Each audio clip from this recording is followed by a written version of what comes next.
Hello, hello. Welcome to the West Yorkshire Football Show and our daily World Cup roundup here on the West Yorkshire Football Show. Channel, I'm Chris Bell, like to say, joined by Jayson Boocker, back again after enjoying it so much yesterday.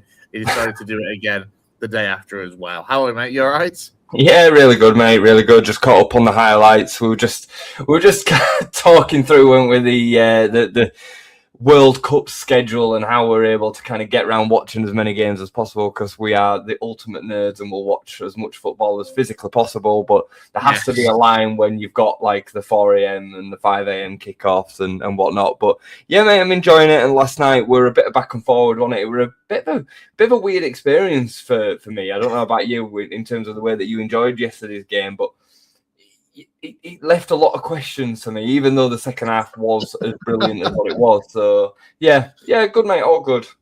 We will come on to England a little bit later. Don't forget, get your thoughts and views into us here on the West Yorkshire Football Show. You can let us know your thoughts on England's performance last night, the World Cup overall, anything that's caught your eye to do with the 2026 World Cup. And don't forget to like and subscribe to the channel as well.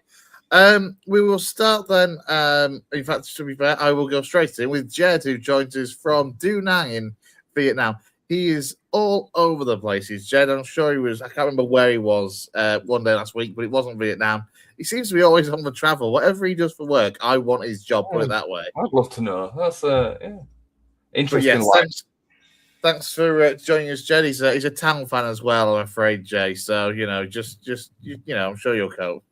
I can get through. I mean, it's a shame because, but between him and Downsy, they've now won half of the Huddersfield fan base is in Vietnam and half of it's in Huddersfield. So, can't resist a cheap shot. Let's start then by taking a look at last night's games, and we'll go in group order with Group K first, which, to be fair, was the first game of last night. And Portugal, another major side that are dropping points in an opening group game. Yeah, I mean, I can't say that I'm not surprised. I kind of called that yesterday. I thought Congo would be a real, fist for Portugal. It's weak. I actually didn't get to see a lot of the game. I think I watched the last 30 minutes. I was out in the evening, so I ended up missing both the goals, but I've caught the highlights and seen the stats, and Portugal kind of were dominating possession while Congo were dominating all the chances. And they kind of set out, did Congo, with the Cape Verde approach with, a little bit of a defensive rearguard looking to hit on the counter. But that kind of suits Congo and it suits their better players, hitting on the break, the likes of Vissa, Wan-Bissaka getting down that side. And Bakambu got loads of good chances. He had a fistful of chances throughout the whole game, did Bakambu. So, yeah, and I kind of alluded to this as a point. I think Cristiano's one of the best of all time. Obviously, in the Messi-Ronaldo debate, I kind of favour towards Ronaldo over Messi. But I think at this stage of Ronaldo's career, he's becoming more of a hindrance for Portugal than a help. And we saw that yesterday, didn't we? We saw that yesterday. So, yeah, interesting one. And it kind of teased that group up right on a knife edge, really. Yeah, look, social media can be a wonderful place from comedy value, and there is a hell of a lot of hilarious memes and the like going around off the back of Ronaldo's performance yesterday and how it felt that Portugal were carrying him, and as you say, possibly even a bit of a hindrance. Very quickly, good morning to Dave Foy, our resident FC Halifax Town fan. I know he and Downsy were on last night doing an England preview. Morning, Dave.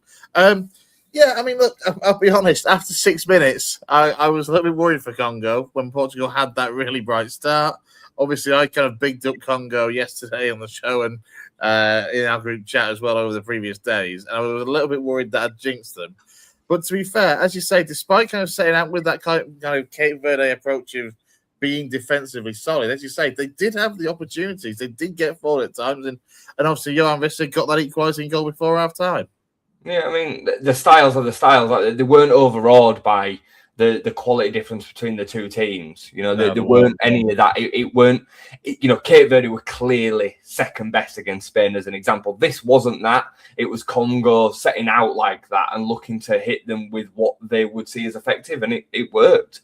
Both goals, by the way, were brilliant headers, especially Neves's. Considering the fact that he's about 5'6", it was a beautiful header. But yeah, I think I'm not surprised because I recognise Congo has been quite there'll be a difficult nut to crack for whoever comes across them. So yeah, I think we saw the kind of game that I expected. I don't think this Portugal side is what previous versions of it were, even though they've got talent within it, obviously. I still think that they're a shade off of France and Spain, even though Spain struggled against Cape Verde. I still think they're in the bracket below that, and probably England as well to a point. Like I feel real conflicted with England. I know we're going to come to them, but I don't know if I can put England in the bracket of France either. No, I think that's fair. I think that is fair. Just going to come to Jed's comment because someone explained why Spain and Portugal are favourites. Ronaldo kept looking at himself on the big screen. To be fair, if I appeared on a screen that size, I think I keep looking at myself as well. But I mean, I think I think Spain are certainly bigger favourites for this tournament than Portugal. It's fair to say. So based on how you were just kind of describing it, really is almost 2 tiers there of Spain being a tier above Portugal. Yeah, well, that's how I see it. That's how I say it. And I don't really think that there's anybody else within that bracket of. I mean, if you need to have more than one team in the bracket of France, then it's got to be Spain. And then I think it's everybody else. I think there's a kind of a maybe Argentina, possibly, but even they. I don't know. I look through the Argentina side, and I just don't feel the same about it as France. That's fair. You know, I know France were a bit fortunate in that first half, but the second they stepped it up, you know, the play that they were making, and then they've also got. I just don't think they have a weakness really. I look through the team, and you look at the defense, and you've got Saliba and Koundé, and there's just so much talent packed into that team. And then the bench, you know, you look at the options they bring on Barcola, and he scores, and they've got it all, haven't they? Really. Does the same apply to Spain, except for possibly, as me and Gaz were saying, I think on Monday or Tuesday's show, the thing with Spain is they maybe lack an out-and-out striker. They lack kind of, you know, a David Villa or a Fernando Torres in their prime type number 9. Yeah, I'd agree with that. I think, and that's been the case with Spain for a while. I mean, there were a period of time when they were playing with no striker. They were playing with Cesc Fabregas as the false 9. That's what they were doing for a period of time. And then really, over more recent years, they've relied on Alvaro Morata. And at international level, he's done the job, really. But we all know what kind of level he's at. I mean, if Spain had Harry Kane or Haaland, I mean, there'd be a joke. Yeah, even an Mbappe. But I'm thinking more of a focal 9 rather than what Mbappe does. There'd just be a joke. So yeah, I mean, look, Spain are still gonna improve. They're gonna bounce back from what happened, I'm sure. But that being said, there is usually a big faller in the group stage. You know, maybe it could be Spain after they dropped points against Cape Verde. Like I said yesterday, the group stages, the games run out so quickly. The room for error is literally so small. Now it's a bit bigger this year because of the third place situation, but if you get to game week 3 or your game 3, and you've not taken 3 points, you're in trouble. Like if Spain draw the next game again, they're on 2 points. They're going to that last game very, very vulnerable. So, who knows? Absolutely. Let's carry on with Group K then. The second game, which was the last game of last night, I think it was the 3 or 4 a.m. kick or whatever it was. Which saw Uzbekistan make their debut in the competition up against Colombia. Daniel Munez of Crystal Palace putting them ahead. They got themselves level though in that game before falling behind and then conceding a third late on. Having seen the highlights, Uzbekistan, to be fair to them, seemed to give a reasonable account of themselves. And again, had a real go at Colombia at times. But Colombia's quality, one of those that we've seen it in a few games already in these early group stage games. That quality came through at the end, and albeit I think that third one was possibly a little bit harsh. Yeah, I think the score massively flattered them from what I've seen. Uzbekistan equipped themselves really, really well. Colombia were a little bit sloppy, especially coming into the start of the second half. They really didn't get going again. Muniz, who we know from obviously Crystal Palace, great goal. Luis Diaz, who we know very well as well. I think the keeper should do better, and I think it's a key time for them to concede that goal. Unfortunately, I've got to say though, the third goal for Colombia, the unbelievable work by Hernandez down the right hand side. I mean, he gets clearly fouled. The referee don't give it, and he just carries on, bounces back up. And again, I made this point yesterday. It's making the players default to get back up and get on with the game, and that's what Hernandez does. And he shows the effects of doing that. He bounces back up, he keeps the ball into play, he then cuts to the byline and cross it. Unbelievable cross. So it just shows you the kind of the result of having that desire to just keep going and keep bouncing on. So I think, as you said, Colombia's quality eventually showed, but Uzbekistan can, feel proud about their efforts because they were actually very, very good. Yeah, so they gave a good account of themselves. Hello to... Sorry to interrupt that comment because we want to get to the comments. Defensive work from Uzbekistan yesterday this morning was unbelievable. Like throwing themselves in front of stuff, really putting the bodies on the line. Like, it was a really committed performance, wasn't it? You could see the pride in them, on that World Cup debut for them, that first time that they've been at this major tournament, and you could really see that kind of that pride and that commitment come through in the performance. Yeah, 100%. Hello from the Netherlands. Good morning to you. I'm not sure what your name is, but there we go. Thank you for joining us here on our World Cup Daily here on the West Yorkshire Football Show. We'll move on then into Group L, the final group, and I'd say it felt like a long time coming overall to get to our group. We'll start so that we don't just kind of dismiss it out of the way. We'll do this first, the Ghana game against Panama. A hell of an even contest in the grand scheme of things. You look at the stats, Panama had much more possession, they had more shots on target, but just couldn't get it in the back of the net. Ghana, with their second shot on target, late on, go and snatch all 3 points.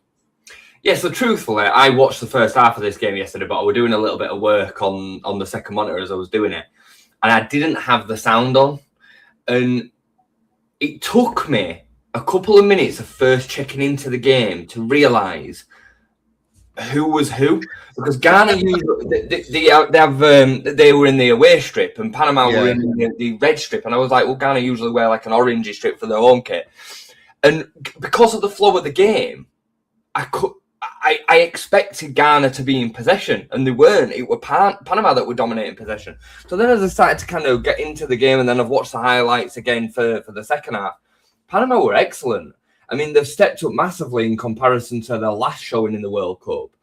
And I think they're going to be a real nuisance. They arguably deserve to win this game.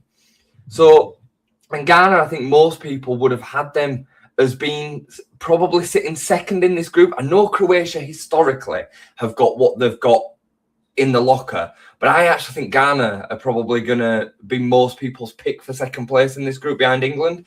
I think in our group chats we've been very torn actually on that, haven't we? Yeah, we have.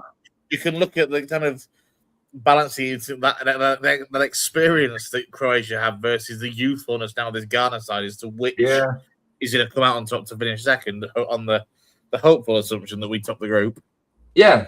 So, given the way that the game went yesterday, I think Panama actually have now put a bit of a spanner in the works, because I imagine that they might take points off us or Croatia, especially given the fact that they lost this game. I don't see Panama finishing the group with 0 points after watching what I watched yesterday. So that means they've got to take something off either us or Croatia, even if it be a point. So, it left this group real balanced. I imagine now, given... Who's the next game? Do we play Ghana next? We've got Ghana next, which means Panama have obviously got the game against Croatia next. It finally points, mate. Finally points, because, let's say we beat Ghana and Croatia beat Panama. That leaves it really set going into that last game, doesn't it? So, fascinating group now all of a sudden. Especially, more so because we've seen Panama's performance. I expected Ghana to cruise into winning this game, to be honest with you. And it took a last-second tap-in, really. I felt really sorry for Panama because they just didn't deserve that.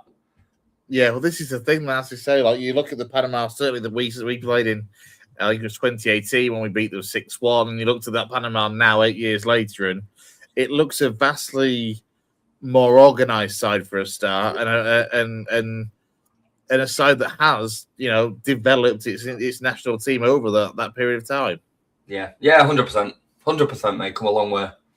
Let's turn our attention then to the big one for us as we sit kind of as England fans. I think Harry Kane described it as a game of two halves, to pull out the cliche. We definitely described it in the group chat as a game of two halves last night. I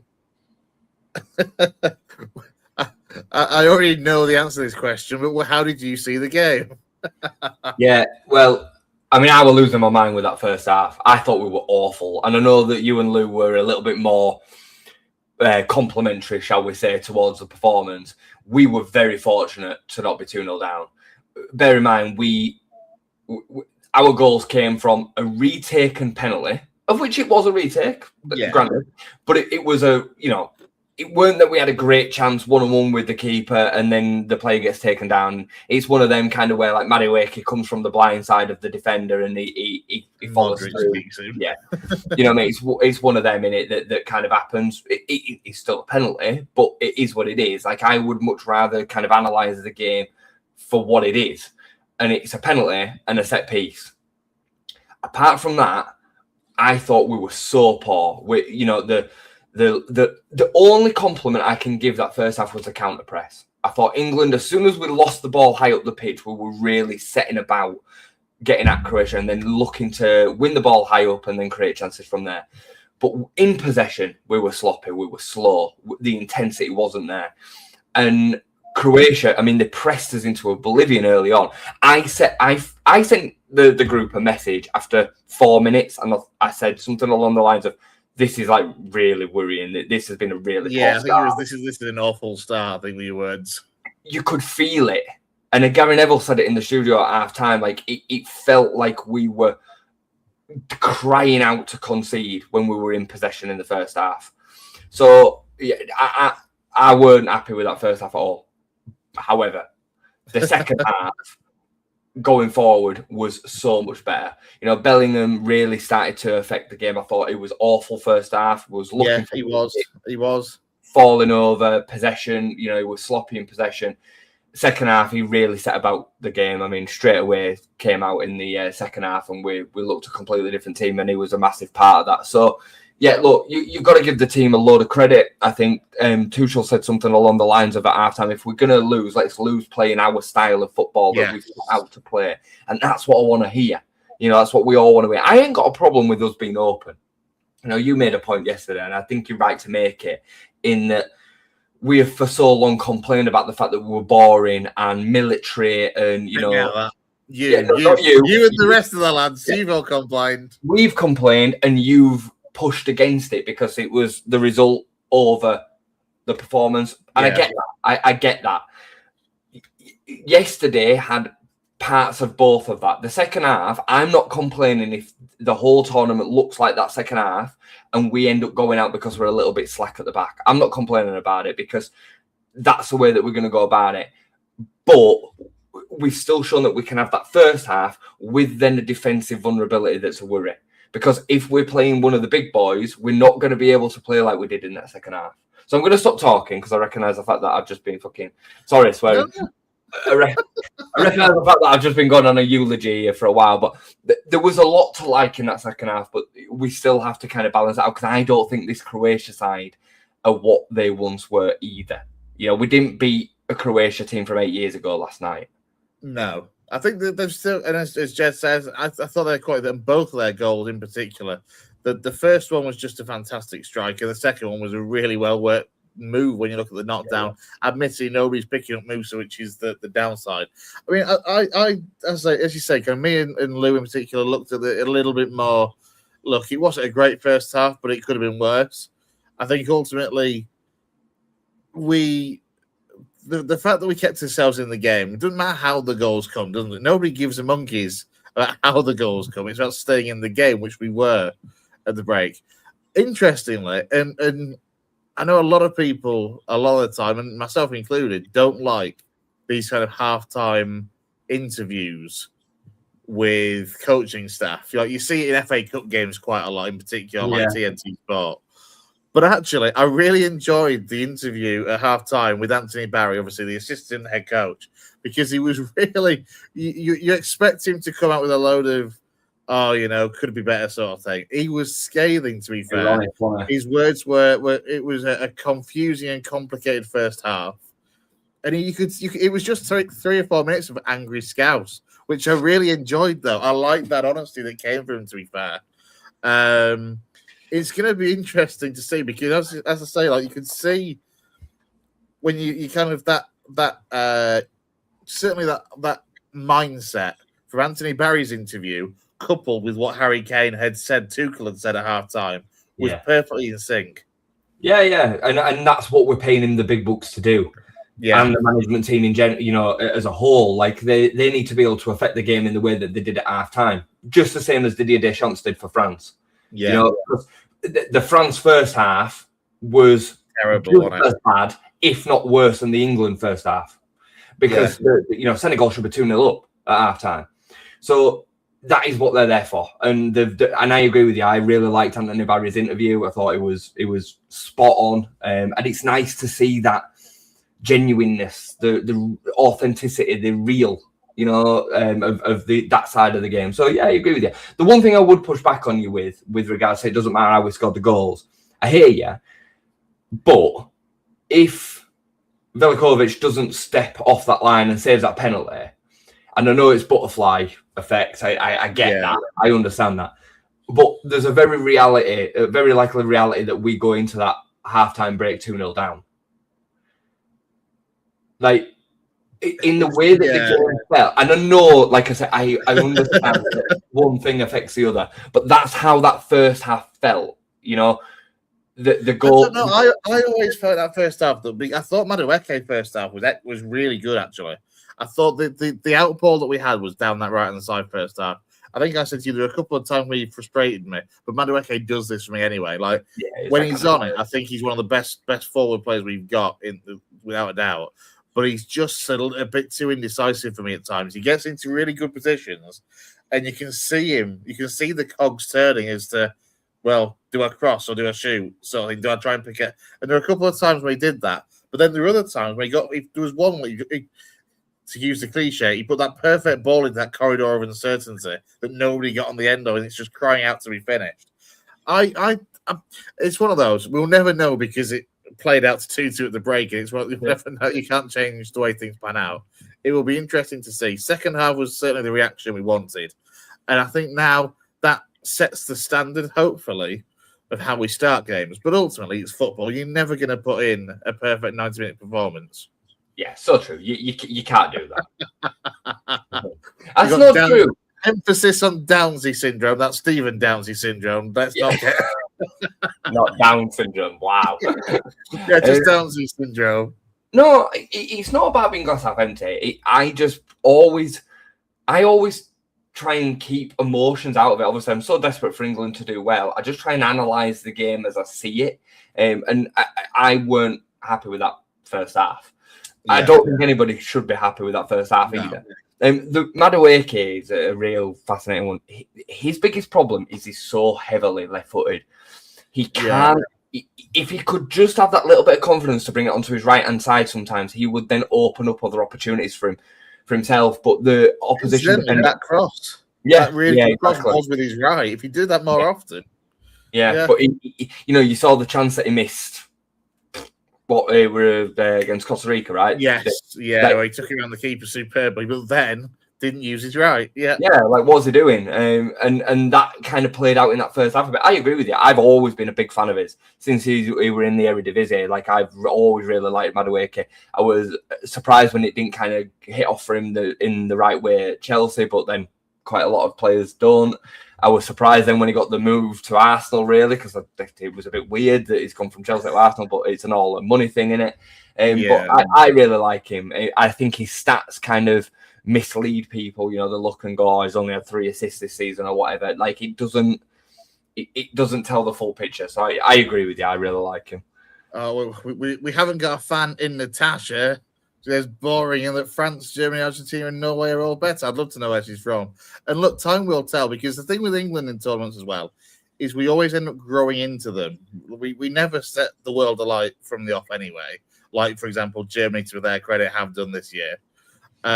We always kind of grow into tournaments rather than going gun-ho from the start. In fact, that was probably the most gun-ho start we made to a tournament that I can remember. Yeah, I mean, I can't understand a comment of boring unless she's talking about that's us. just us. I think that's just us, mate. No, she's talking about us. But I can't understand the comment of boring when the game was anything other than boring. I mean, it was one of the most entertaining England games to watch in a long, long, long time. And at international level, the games are often a little bit, I think, reserved. You know, safety first. This World Cup hasn't felt like that overall, really, which is great.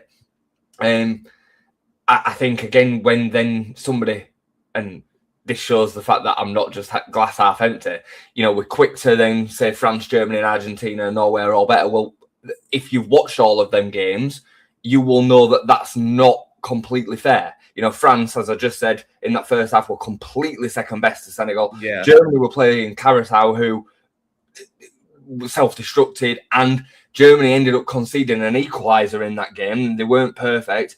Argentina, the 3-0 scoreline flattered them a little bit. It did a bit, didn't it?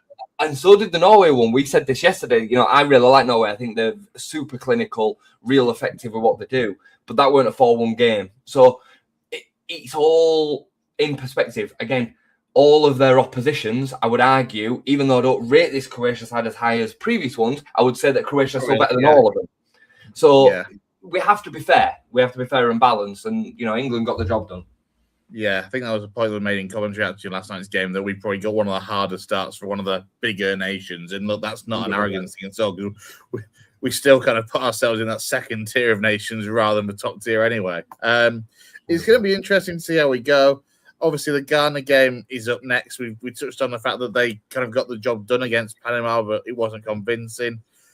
I say, if England can start how we finished the game yesterday, you would certainly hope that we can get that job done and look, make whatever changes are necessary going into that Panama game, and then we'll see what the knockouts bring. And yeah, it's going to be interesting. I mean, I just want to touch on end on a point. I was listening to the radio earlier on and kind of picked up a little bit from our group chat after the game of the whole defensive fragility thing versus the shackles being taken off. And for so many years, and this is the thing with England. This is what proves that no matter who's in charge of England, no matter who the manager is, you can't win whatever you do. Simply because we've had like all the Southgate years that were organised, structured, got the results, and got as far as we did, and people say, "Oh, you know, we need to take the handbrake off. We need to like be more gun ho for it." To then having, and I think to be fair, there's two sides of this. To going for the attacking side that we saw yesterday, but with that defensive fragility. I would counter that with, I think we said this before the tournament, the defensive crop of English players now is worse than it was 2 years ago, and definitely worse than it probably was 4, 6, and 8 years ago. Yeah, I think defensively it's miles away. I couldn't believe that he started Konza over Gaia yesterday either. I was surprised at that one myself, to be fair, as you know, but it's one of those. And I said, the thing for me is as well, there's nobody at home that changes that for me. No, like you could, and people will cry out for a completely different back four made up of, I don't know, Shaw, Maguire, somebody else, Alexander-Arnold. But I don't necessarily think that would change the way that this England side is going to play, both defensively and attacking wise. No, I agree with you. I agree with you completely. I think there's probably something to be had in the midfield. I love Elliot Anderson and I love Declan Rice. There isn't so much a sitter in that, which Southgate used to really like. Calvin, as an example, did that role really, really well for a period of time. You know, that kind of anchor within that midfield to just give that defensive rearguard the solidity that it needs, especially when you've got such attacking fullbacks. there's an argument that Reece James would make a better, and that's why he changed it later on into the game. We won't talk about that, but Reece James, it worked perfectly. And Reece James in that midfield would then give that kind of understanding of what's going on around him for the fullback and the centre back. But then, what do you do elsewhere? Because Jed Spence, for me, is a drop off from Reece James at fullback. And then, what do you do in the midfield? Declan Rice came off after about 60 minutes yesterday. You can't not start with Declan Rice. You have to start him. So it does leave other problems somewhere else. I get it. I totally get why we've got this conundrum in that area of the pitch. But it's still done. Just because it is doesn't mean that the reality then is that we become less vulnerable. You know what I mean? Like the defense is still vulnerable. Yeah. No, I agree. I thought Spence when he came on was superb because at that point of the game, especially, I appreciate that he didn't. I don't think he actually touched the ball in the move, but his run in the build up to the fourth goal was critical because if he doesn't make that run along with everybody else, it's one less pressure. He's got that pace to really harm sides. It's going to be really interesting, I think, to see how Spence is used. And yes, I haven't talked about Jed Spence just to wind up Stephen Downs. No, he's rapid. I was good yesterday. I'm not his biggest fan. Downsy were trying to say we're overrated yesterday, which is I just don't get that saying. I think it's a bit thrown, it gets thrown out. Well, what's his rating? I think most people rate him as a pretty average Premier League fullback, which is exactly what he is. That was my point back to Downsy was, well, what do you rate him as then? A championship player? Because he's better than that. And the options that we've got at international level, he probably is the best option that we have for his role within this squad, especially with Livramento having to go back. Yes. I think if Livramento would have been fit, I think he'd have come on yesterday. So, I think Jed Spence was actually the cover for left back, really. I think Spence is that I think his main attributes in this squad are pace and versatility, isn't it? Yeah, really. Utility. So absolutely. Yeah, interesting one, but we will see.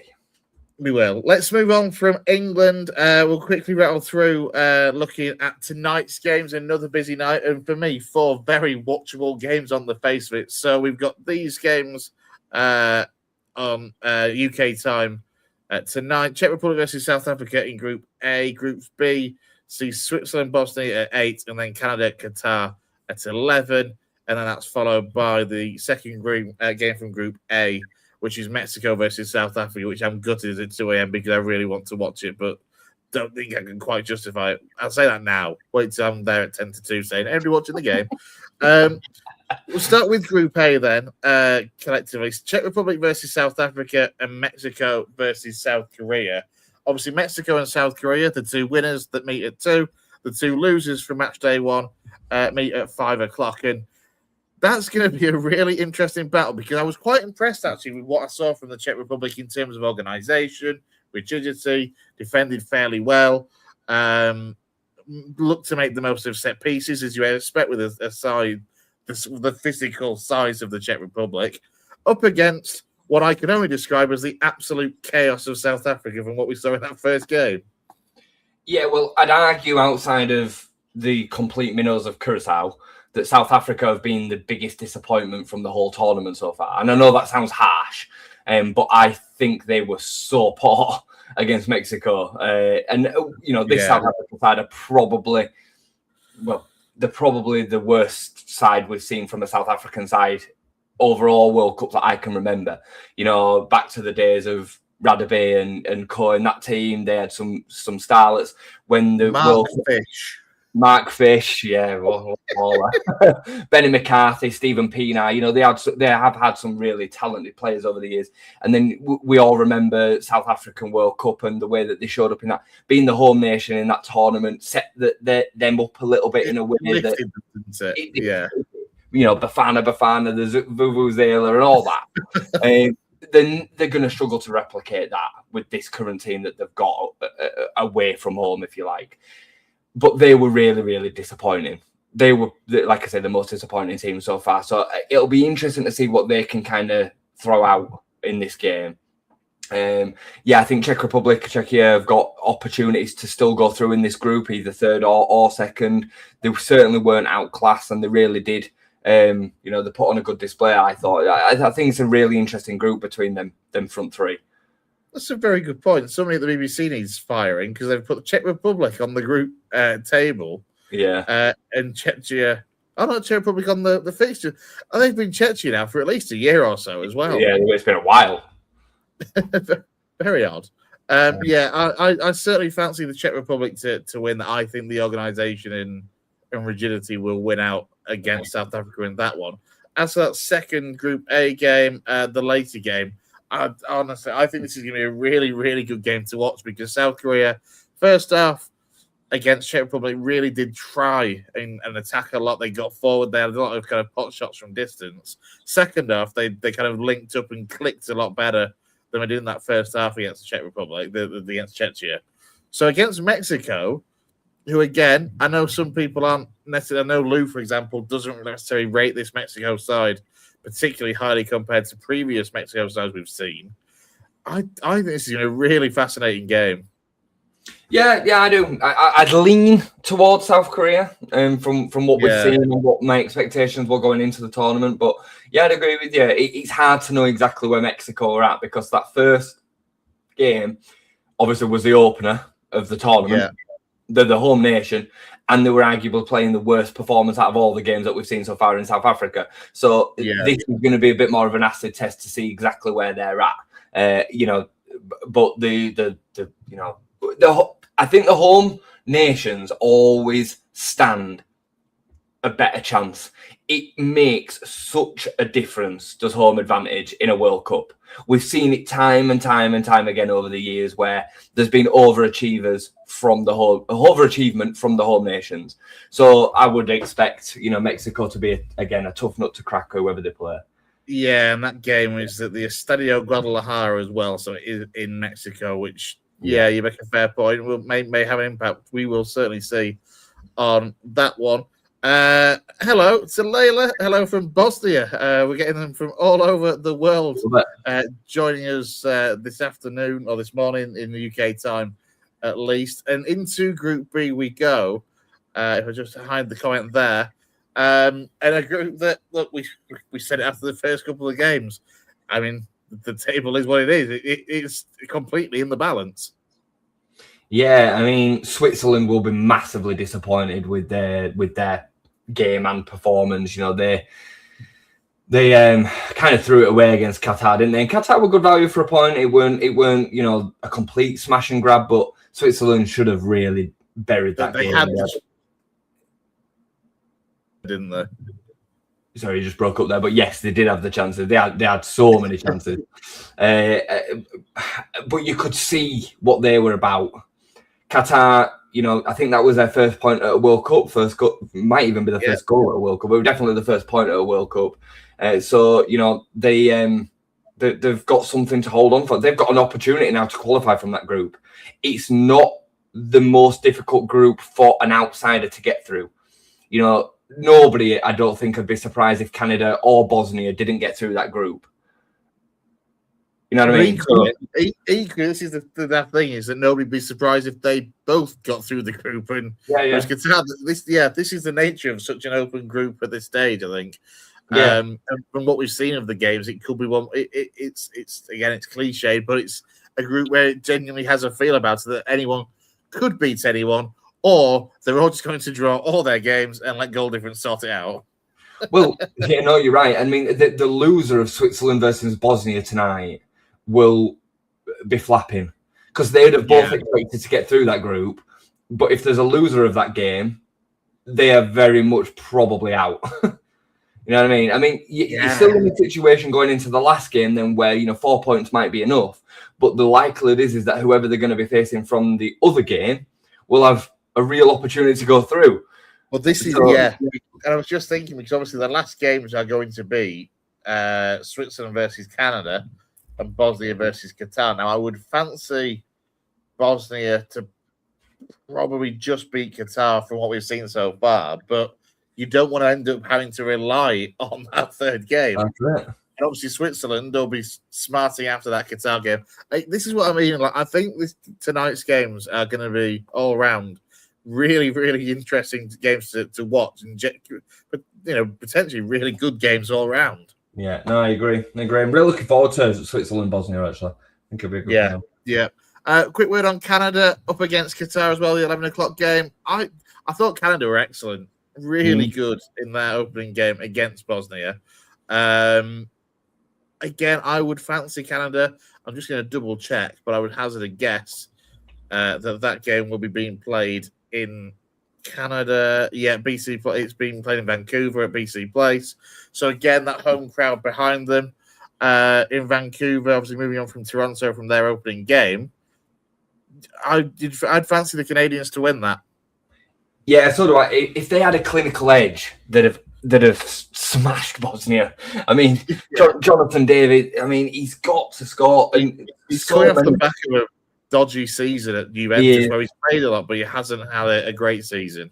Yeah, no, he is. I mean, he was so clinical previously, weren't he, in France? His goal numbers to games ratio is, super impressive, considering the fact that he's not even playing in the best team in the division.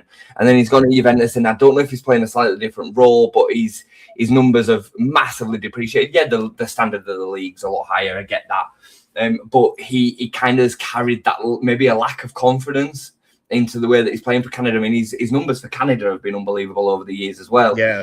But they had to rely on Promise David coming off the bench and kind of rescuing that situation. If they'd have just had a clinical edge, they'd have won that game 3 or 4. So, yeah, I agree with you. I think it'll be a good game, though. Yeah, absolutely. It's going to be very, very interesting to see how these games tonight pan out. Just a quick reminder of the TV schedule for the UK. Up there, the top 4 games are what we've got tonight. So just to run through, Czech Republic versus South Africa at 5 is on the BBC. You then got Switzerland, Bosnia, and Canada, Qatar at 8 and 11, respectively, both on ITV. And then Mexico versus South Korea is at 2 a.m. on the BBC. And then we have a quick glance ahead. Again, the schedule, it just never stopped with these World Cups, and that's why we love it, Jay. Because you're back into the madness of games tomorrow as well, with the likes of USA in action, Scotland, Brazil, and Turkey obviously having to bounce back as well from their defeat in action tomorrow night as well. Yeah, man, it's tomorrow night. It's Saturday morning. Let's be very Saturday morning. Yeah. I mean, Turkey need a win, don't they? Brazil, Morocco won it. Yeah, and that was 1 apiece. 1-1. So yeah. Haiti, who we thought looked pretty good, but then Morocco looked good against Brazil. Scotland weren't at their best against Haiti, but got the result, so they'll have to improve, you would think, against Morocco to get the points in the bag. I mean, we could go over all of these groups, and we're not going to do that because we've already been going for 42 minutes. But that group is so finely balanced. Scotland getting that win off the